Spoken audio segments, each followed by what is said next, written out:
à toutes et tous. J'espère que vous nous entendez bien. Ah oui, il faut parler là. Salut. Du coup, c'est mon premier live Twitch. Je suis hyper contente de tester cette aventure. Je m'appelle Camille et je suis là aujourd'hui pour introduire l'opération Chaton Pacifiste. Vous allez comprendre tout ça dans quelques secondes, puisque à côté de moi se trouvent les trois initiateurs, cofondateurs en tout cas de l'asso qui a lancé cet événement en ligne pour toute la journée. Donc on est avec vous jusqu'à minuit. Vous avez le droit de repartir de temps en temps, mais il faudra revenir parce que nous on sera là de toute façon jusqu'à minuit. Bonjour. Bonjour Camille. Salut Camille. Bienvenue. Du coup, vous allez vous présenter chacun et puis déjà vous présenter, puis après on parlera de l'opération d'aujourd'hui. Vanessa, qui es-tu ? Ça marche. Eh bien, je suis Vanessa Crisset, je suis fondatrice d'une association et d'une entreprise d'insertion qui œuvre pour l'inclusion socio-professionnelle des personnes réfugiées par la cuisine. Et je suis co-initiatrice de ce mouvement, de cette demande, de cet appel pour une convention citoyenne sur la migration.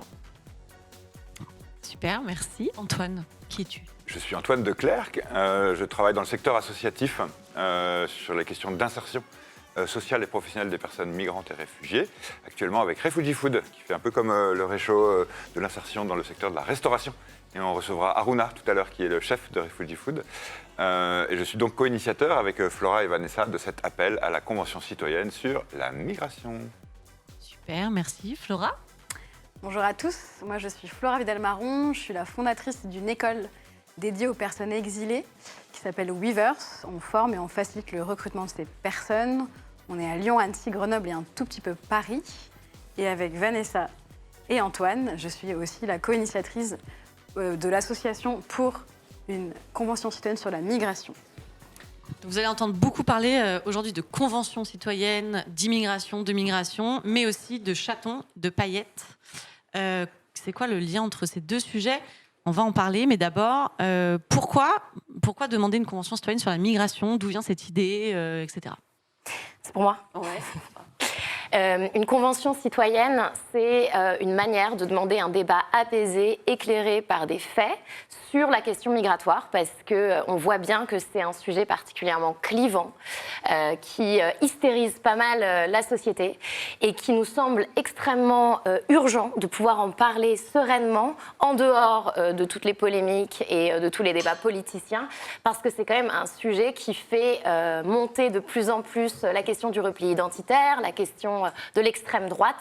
Et en fait, on vit dans une démocratie, on y tient. Donc, on aimerait pouvoir s'asseoir tous ensemble autour d'une table avec des opinions diverses et comprendre ce qui se joue ici. Ok, donc du coup, il y a une pétition. C'est aussi l'objet de la journée, de faire monter le compteur de la pétition. Vous allez avoir le lien sur le chat, sur Twitch, sur les réseaux sociaux. Le hashtag de la journée, c'est Opération Chaton.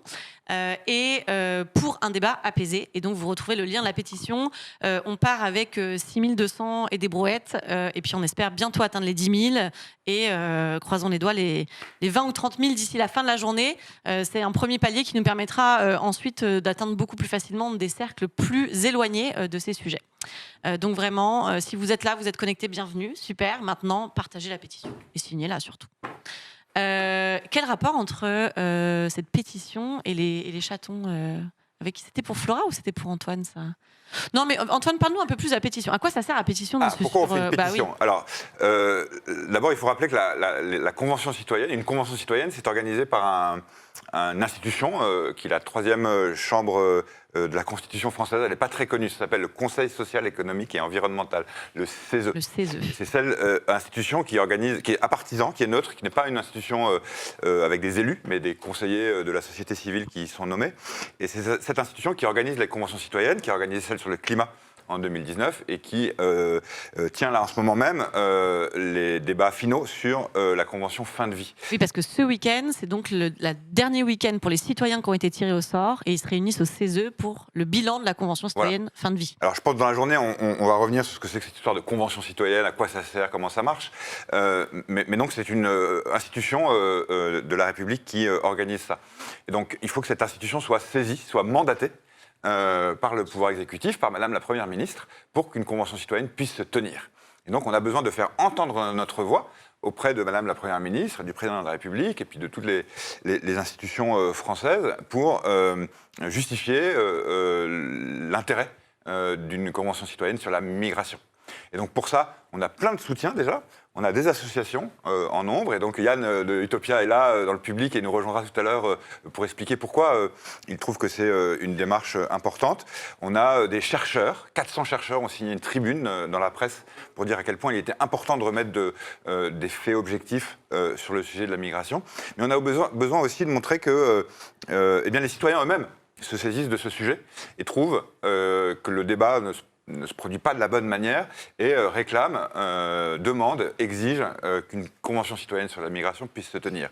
Et donc pour refléter la parole de ces citoyens, on a lancé une pétition sur le site change.org. Et donc c'est ça qu'on invite aujourd'hui nos auditeurs à signer, à partager, pour montrer que les citoyens sont prêts également, ont envie, demandent cette convention citoyenne. Ok, et pourquoi faire une convention citoyenne alors qu'il y a des lois qui sont prévues sur le sujet ? C'est quoi l'intérêt d'une convention citoyenne ? Est-ce que tu peux nous rappeler aussi le calendrier, là, ce qui s'est passé ces dernières semaines, ces derniers jours Oui, alors peut-être rappeler comment cette idée nous est venue. Depuis le mois d'août, si vous avez suivi l'actualité, le ministre de l'Intérieur a annoncé qu'une nouvelle loi sur l'asile et l'immigration verrait le jour. C'est un sujet qui fait l'objet de lois multiples. En fait, on a une loi à peu près tous les 18 mois depuis 20 ans sur ce sujet. Chaque nouveau ministre arrive et veut laisser son nom dans l'histoire sur l'asile et l'immigration, avec un savant mélange sur les questions de sécurité intérieure. C'est un des sujets sur lesquels il y a eu le plus de lois. Un des sujets sur lesquels il y a le plus de lois, pas plus que sur l'éducation, la santé ou d'autres sujets de préoccupation plus importants des Français que l'immigration. Mais c'est souvent des lois d'affichage politique, puisque c'est un sujet qui fait l'objet d'une certaine instrumentalisation. C'est un peu le terreau sur lequel certains partis ou élus font un peu leur beurre, comme on dit. Et donc, cette nouvelle loi étant annoncée, nous, associatifs, qui défendons un accueil plus digne et responsable pour les personnes exilées, avons réfléchi à quelle serait la meilleure manière d'intervenir dans ce débat. Un grand débat national sur l'asile et l'immigration avait été annoncé, il n'a pas eu lieu. Et donc, notre démarche, c'est de dire, puisque dans la sphère politique, manifestement, ce débat ne peut pas se tenir, que dans la sphère médiatique, il est impossible, complètement hystérique à chaque fois qu'il se passe un truc, comment on peut ramener du débat serein et apaisé dans la société française sur la migration ? On le voit bien, même dans nos familles, au bistrot du coin, chaque fois qu'on intervient sur ce sujet-là, ce sont des polémiques, des invectives, des vociférations. Et donc l'idée de la Convention citoyenne, c'est de montrer qu'on peut, sur un sujet qui est difficile, sur lequel pour certains ça pose problème, il faut le reconnaître et en parler, qu'on peut avoir quand même en France, dans un cadre qui est institutionnel, et prévu pour ça, un vrai débat éclairé, avec des vrais faits, des objectifs. Merci. Ok, du coup, Flora, pourquoi une opération chaton pacifiste ? Alors, pourquoi une opération chaton pacifiste ? On s'est dit qu'il fallait qu'on fasse un pas de côté. Il fallait qu'on sorte de l'ultra-politisation du sujet migratoire dans les médias ou en politique et qu'on s'adresse directement aux citoyens en testant un nouveau format. Enfin, pour moi, c'est un nouveau format aujourd'hui, le format Twitch. Et on s'est dit, 1er avril, OK, on ne lance pas des poissons, on va lancer des chats. Et on va lancer des chats pacifistes, donc des gifs de chats pacifistes, en réponse aux propos haineux et racistes sur Internet. Et en fait, ce qu'on prône à travers ce pas de côté et à travers ce ton humoristique, c'est qu'il faut qu'on se mette autour d'une table, nous, citoyens français, et qu'on ait un débat apaisé sur le fait migratoire et un débat éclairé avec des faits pour pouvoir en parler sereinement et mettre en place les conditions d'un accueil digne pour les personnes exilées. Ok, trop bien. Et du coup, on a aujourd'hui 10 heures de programmation, plein d'invités, des formats, des débats, il y a des jeux de rôle, il y a des jeux vidéo. Vous avez tout le programme sur le site opérationchaton.com.fr peut-être, j'ai un trou. Vous pouvez le remettre dans le chat. Et donc l'idée d'aujourd'hui, il y a 2 objectifs principaux. C'est quoi donc... La pétition. Exactement. Signez, partagez cette pétition, les gars. Et la deuxième, c'est donc ce que tu disais, poster un maximum de gifs. façon. Et donc, on a une équipe pour ça. On va les avoir avec nous dans quelques minutes. Une équipe de bénévoles, mais aussi les invités, les intervenants qui vont poster des gifs. L'idée, c'est pas forcément de le faire depuis chez vous parce que clairement, aller chercher des commentaires haineux sur Internet et poster des gifs de chats, vous pouvez recevoir des petites réponses pas sympas. Et donc, ça se fait plutôt dans le cadre, et d'ailleurs, vous pouvez vous inscrire pour devenir bénévole sur le site. Ça fait plutôt dans le cadre des réseaux sociaux de l'association et encadré pour éviter du retour de bâton, comme on dit. Est-ce que vous avez quelque chose à ajouter avant qu'on invite Emeline et Yann ? Quelque chose vous faire passer avant de commencer cette journée? On est très content de cette journée. On a hâte de voir ce que ça va donner. Ouais. On a hâte de voir comment ce nouveau format peut fonctionner sur cette thématique, de toucher un public différent de celui à qui on s'adresse habituellement. Donc moi, je suis assez contente et assez excitée. Et on a des invités incroyables, à la fois des experts scientifiques des questions migratoires, des experts ou des dirigeants associatifs, des cuisiniers, cuisinières, des streamers, des gamers, des humoristes. Ça va être une super journée. Voilà, les lancer avec grand plaisir. Eh ben, merci beaucoup à tous les trois. Merci. À tout à Et du l'heure. coup, j'accueille Yann Manzi et Emeline Zoukbédé. Vous pouvez venir. Si vous êtes là, vous pouvez applaudir, comme ça fait une transition. Waouh, mais oui, il y a du monde ici. Trop cool. Là, j'ai relevé d'un coup les yeux de mon écran et là, paf, il y a plein de gens qui sont arrivés. Bonjour, bienvenue. Trop cool que vous soyez là. Bonjour à tous les deux. Bonjour. Merci beaucoup de nous rejoindre en ce samedi à Paris. Et du coup, on est là une dizaine de minutes ensemble pour introduire l'événement. L'idée, c'est peut-être déjà de vous présenter. Donc, toi, tu es venu carrément avec... tu te présentes avec ton petit... Mais tu as raison. C'est vrai que moi, j'ai mis mon petit t-shirt. Ah oui, ce qu'on n'a pas dit aujourd'hui aussi, excuse-moi, c'est que vous pouvez signer la pétition, mais aussi vous pouvez donner de l'argent à l'association pour nous soutenir et continuer nos opérations en ligne et pas que grâce au Utip que vous avez en lien sur le live. Et vous pouvez acheter des t-shirts pour soutenir l'opération. Donc, c'est des t-shirts chatons pacifistes. Il y a toutes les tailles que vous voulez. Et donc, pareil, vous avez sur notre site et sur le live, sur le chat, les commandes pour aller à la boutique. Et chaque fois, il y a 15 € qui est reversé directement à l'asso. La page de pub étant fermée, toi, tu es venu avec tes cuissons Utopia 56, tes cofondateurs. C'est ça. Est-ce que tu peux nous raconter ce que vous faites? Alors, et pourquoi, éventuellement, pourquoi vous êtes venu pour soutenir l'opération? Déjà, merci d'être là. Merci de m'inviter déjà, c'est important. Et donc, qu'est-ce qu'est Utopia 56 ? Utopia 56, c'est ni plus ni moins que des citoyens qui, à un moment donné, se lèvent pour pouvoir imaginer qu'on peut améliorer l'accueil des populations exilées qui arrivent sur notre territoire en agissant et en s'organisant de façon à pouvoir améliorer l'accueil qui est proposé aujourd'hui. Donc c'est ça, Utopia 56, c'est ni plus ni moins que des citoyens qui se donnent la main et qui, sur différents territoires, notamment le nord de la France, avec tout ce qui se passe à Calais et Dunkerque et les passages en Angleterre, mais aussi dans les grandes villes de France, une organisation de façon à ce que l'accueil par le trottoir, comme nos gouvernants l'ont décidé, on puisse, nous, citoyens, s'organiser pour pouvoir améliorer tout ça. Et Utopia, c'est ça. On est parti à 3, ma femme, mon fils et moi. Maintenant, on est plus de 22 000 personnes qui sont adhérents sur Utopia 56 et tous les jours, 300 bénévoles qui se mobilisent au quotidien pour pouvoir améliorer la condition d'accueil de ces populations. Génial, waouh, quel impact. Et du coup, tu sais à peu près combien de personnes vous avez accueillies, enfin pas accueillies, mais aidées, et combien pour nous donner une envergure, ça doit être énorme, quoi. C'est vraiment énorme. Rien que sur Paris, sur l'accueil des familles, on va rester sur quelques chiffres importants. C'est plus de 6 000 personnes assistées l'année dernière. Sur les mineurs étrangers, ne serait-ce que sur Paris, c'est plus de 1000 gamins qui sont passés par nos équipes. On a des chiffres assez impressionnants. Et puis dans le nord de la France, on peut imaginer que 45 000 personnes sont passées en Angleterre l'année dernière. Donc nos équipes ont rencontré des dizaines de milliers de personnes. Et bien sûr, en collaboration avec d'autres associations sur le territoire, on ne fait pas tout seul, on a pu soutenir et améliorer l'accueil de ces populations qui arrivent en France. Waouh, merci de faire ça. Et du coup, on va laisser Emeline se présenter, puis après nous dire chacun pourquoi vous avez eu envie de soutenir cette initiative. Donc toi, tu es chercheuse. Oui. Félicitations. Et tu fais partie des chercheuses et chercheurs qui soutiennent du coup notre appel. Effectivement. Tu peux nous raconter ce que tu fais, ton domaine de recherche et tout ça? Oui, tout à fait. Donc, je suis chercheuse, sociologue, anthropologue de formation. Et mes recherches s'articulent autour du domaine des migrations et plus précisément des migrations de travail. Et je me suis intéressée dans une partie de mes travaux, notamment à considérer la manière dont des migrants originaires d'Afrique de l'Ouest, et plus précisément de la vallée du fleuve Sénégal, venaient en France. De la vallée de, tu as parlé très très vite. De la vallée du fleuve Sénégal, oui. De la vallée du fleuve Sénégal. Ouais. Okay. Donc, voilà. Et la manière dont en fait, ils arrivaient en France pour travailler. Et ce qui est intéressant, c'est qu'on observe à la fois des ruptures et des continuités, autant avec les migrations antérieures qu'on peut dater des années 60. Donc continuité notamment dans les secteurs d'activité concernés. Alors même si c'est différent, on n'est plus sur l'ouvrier spécialisé ou le travailleur migrant des années 50-60, mais on est sur des secteurs effectivement de l'industrie, notamment bâtiments, mais aussi du nettoyage industriel, des services à la personne, la logistique, etc. Continuité aussi dans les modes en fait, qui font venir ces personnes en France et dans d'autres pays, hein, parce que voilà, moi ce qui m'intéresse, c'est vraiment regarder les migrations de travail, mais là je les regarde à l'échelle de pays anciennement colonisés vers la France.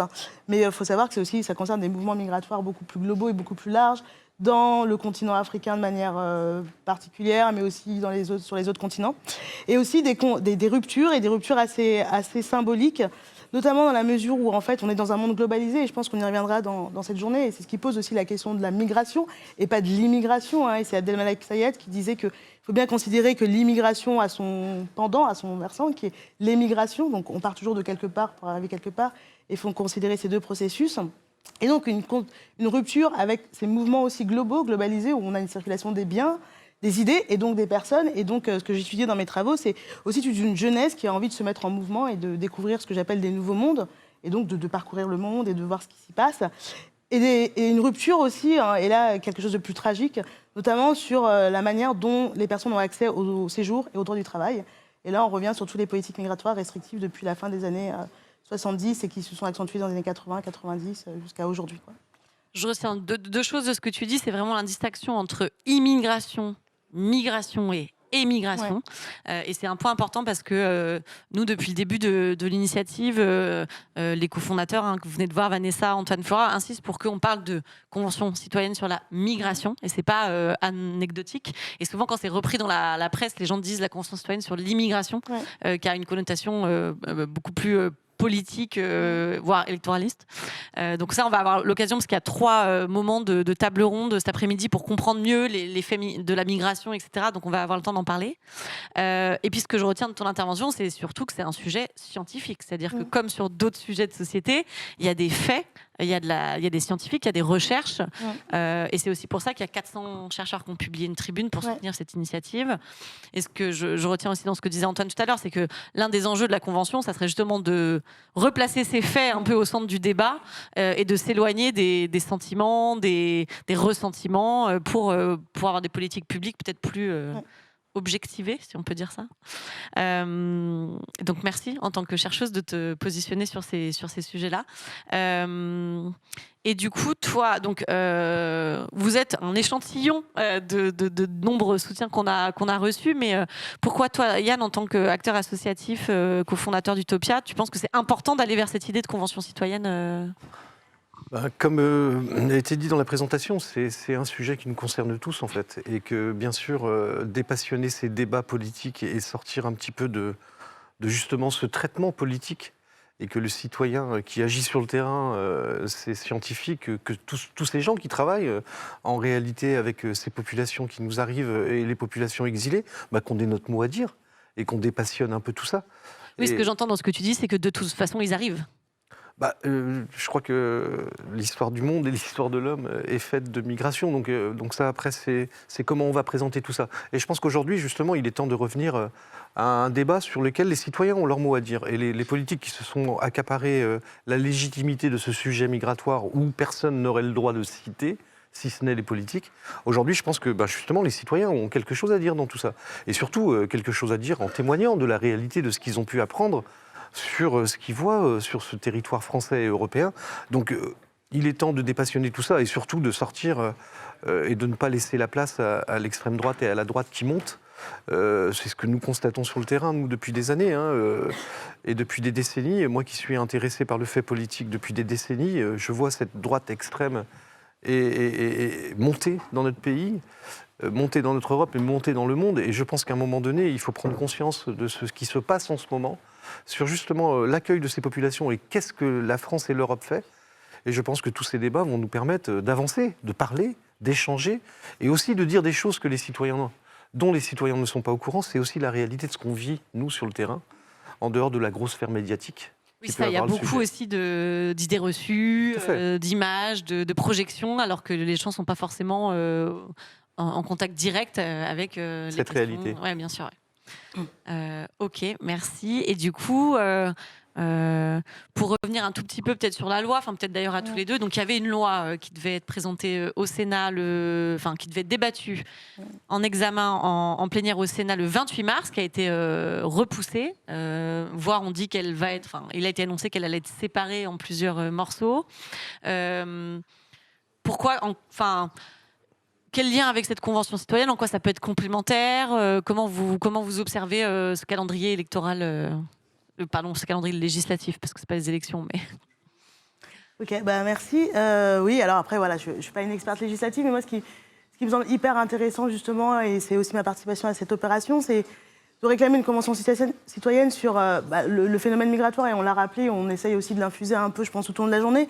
C'est qu'on parle d'accueil, on parle de personnes qui arrivent, mais en fait, il faut aussi comprendre, et c'est là aussi que je suis là à titre de chercheuse, peut-être moins que de citoyenne, mais la migration, et Yann l'a rappelé, c'est un phénomène humain. Alors après, c'est peut-être bateau de dire ça, mais depuis la nuit des temps. Enfin, c'est vraiment pas faut pas commencer comme ça les sujets de dissertation. Les frontières qui sont plus récentes. Voilà. La migration, ça a toujours existé. C'est ça, et ça a toujours existé, et ça existe. Et je travaille dans un institut, l'Institut Convergence Migration, où on est 650, 700 chercheurs affiliés, sur des domaines complètement variés, sur des thématiques, des disciplines différentes, des objets différents, et en fait, où on observe le fait migratoire dans le monde, et notamment, par exemple, en Amérique du Sud, et qu'en Amérique du Sud, etc. Et que la manière dont on pose, dans le débat français, en tout cas public, l'immigration, c'est un peu cette déferlante de personnes exilées qui arrivent en haillons et en guenilles, alors que les faits montrent que depuis longtemps, ce n'est pas les plus pauvres qui migrent pour partir, il faut avoir de l'argent, qu'il y a tout type de migration en France, et d'immigration si on veut. On va avoir des ressortissants américains, et ça on n'en parle pas aussi, des ressortissants américains par exemple qui sont sans papier. Enfin, voilà, donc quand on traite aussi de ces figures d'exilés, de personnes qui partent, etc., et on l'a très bien vu avec la guerre en Ukraine, en fait l'immigration a différents visages et la migration aussi. Et il me semble que les citoyens doivent se saisir aussi des lois qu'on propose. Et la loi immigration-asile, comme son nom l'indique, elle traite d'immigration, et on peut comprendre que c'est aussi la souveraineté de l'État français et sa fonction régalienne d'accueillir, de réguler les populations qui entrent sur son territoire. Mais voilà, elle pose des questions dans les différents titres énoncés, où on a vraiment le renouveau de ce qu'on appelle un utilitarisme économique, c'est-à-dire qu'on a un peu une participation où on va accueillir des étrangers parce qu'ils nous servent, notamment sur les professions médicales, etc., où on sait qu'on a des pénuries assez sévères de main-d'œuvre en France, et notamment parce qu'il y a des problèmes de reconnaissance, de salaire, etc. Et d'un côté aussi, on a tout un détricotage, alors là je ne suis pas une spécialiste, mais aussi du droit d'asile, qui est quand même un droit de l'homme qui est fondé par la Convention de Genève et par différentes conventions, quoi, un droit humain fondamental. Et ça, je pense qu'il est important de remettre ça au centre du débat, et que tout le monde puisse y réfléchir. Oui, donc il y a l'enjeu de aussi dézoomer. La loi était asile-immigration, et toi tu dis, en fait, faisons une convention citoyenne sur la migration, et prenons en compte des sujets qui ne sont pas forcément pris en compte aujourd'hui dans les débats qu'on a autour de la loi Darmanin, comme elle a été surnommée. Mais si je peux me permettre, c'est aussi, comme le dit Yann, pour dépassionner le débat. Ouais. En fait, on n'est pas que sur des personnes qui fuient la guerre. Enfin, la migration, c'est beaucoup plus que ça, en fait, aussi. Oui, on aura l'occasion d'en reparler aujourd'hui. D'ailleurs, tu fais aussi partie du collectif des Infox, ou toi, tu es Institut Convergence. Oui, Institut Convergence. Ouais. Il y a aussi, on est en partenariat avec des Infox Migration, qui est une association qui a publié sur notre site, vous retrouvez pourundébatapaisé.com, un mémento de chiffres clés sur la migration. Et c'est vraiment assez intéressant parce qu'on se rend compte de plein d'idées reçues qu'on peut avoir, et ça donne des chiffres sourcés sur la part des migrations intra-européennes, enfin plein de choses. Et en effet, c'est assez intéressant. Et du coup, on va conclure cette petite introduction de l'opération Chaton. Mais peut-être Yann, toi, pourquoi, en tant qu'association, vous avez rejoint l'appel à pétition, et en quoi ça vous donne un petit espoir, un espoir pour la suite des aventures? Alors pourquoi? Tout simplement parce que les citoyens ont leur mot à dire. Je me répète, c'est important aujourd'hui de pouvoir imaginer la place qu'a pris le citoyen justement dans cette politique de non-accueil et tous ces gens qui sont laissés sur les trottoirs ou dans les campements au niveau national. Donc l'important, c'est de pouvoir imaginer qu'on a quelque chose à dire, en fait, et on a des choses à proposer. Et on veut surtout aussi, nous, dépassionner le débat et imaginer que cette migration des populations, elle existe depuis tout le temps. Bien sûr qu'il faut s'organiser. Et on peut, nous, imaginer qu'aujourd'hui, avec ce qui s'est passé et l'accueil des Ukrainiens, on peut justement aussi se dire ah bah tout est possible, en fait. Et ça nous a montré qu'il y avait aussi une grande capacité d'accueil, la France qui savait ouvrir les bras, les gens qui savaient ouvrir leur maison. Bah c'est tout à fait ça. Et je pense que nos politiques aujourd'hui, qui gardent le monopole de ces discussions, on doit sortir de tout ça. On voit bien qu'aujourd'hui, c'est le nid et le terreau de certains partis politiques qui vont justement pouvoir surfer sur ces thématiques nauséabondes. Donc bien sûr, il faut pouvoir y répondre. Et bien sûr que les chatons, en réponse aux tweets de tous les fachos qui nous attaquent en permanence sur la toile, va être quelque chose d'assez intéressant parce que pouvoir imaginer répondre avec ce clin d'œil est important. Donc on va nous pousser et continuer à pousser pour que les citoyens puissent s'emparer de ce débat et qu'on essaye que cette convention citoyenne arrive au bout. Merci beaucoup. Donc, on vous rappelle qu'on est aujourd'hui en ligne, ici jusqu'à minuit, pour faire monter le compteur de la pétition sur change.org et pour poster un maximum de gifs de chatons. Merci à tous les deux. Et puis, on vous retrouve tout au long de la journée. Et j'espère sur les réseaux sociaux. On a besoin de vous pour poster des chats aujourd'hui. Donc, ne partez pas. Et là, on va donner la parole à Hugo, qui est avec nous. Oui, Hugo. Bonjour, Hugo.